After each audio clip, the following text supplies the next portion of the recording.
আন্দোলনের সহস্র ছাত্র জনতার মৃত্যু হয়েছে। এসবের সাথে সরাসরি জড়িত শেখ হাসিনা, বলেছেন যুব ও ক্রীড়া উপদেষ্টা আসিফ মাহমুদ। তাই শেখ হাসিনা যুব উন্নয়ন কেন্দ্র সহ সকল স্থাপনা থেকে শেখ হাসিনা নাম বাদ দেওয়ার নির্দেশ দিয়েছেন আসিফ। এছাড়া গণঅভ্যুত্থানের সময় যারা ইন্টারনেট বন্ধ করেছিল তাদের বিরুদ্ধে ব্যবস্থা নেওয়ার কথা জানিয়েছেন আইসিটি ও ডাক উপদেষ্টা নাহিদ হোসেন।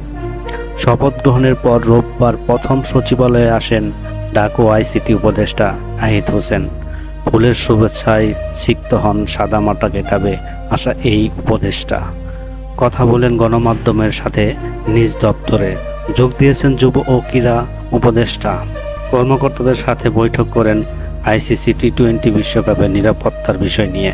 আরও জানান, বিসিবি ও বাফুফের ব্যবস্থাপনায় আইনগতভাবে পরিবর্তনের কথা।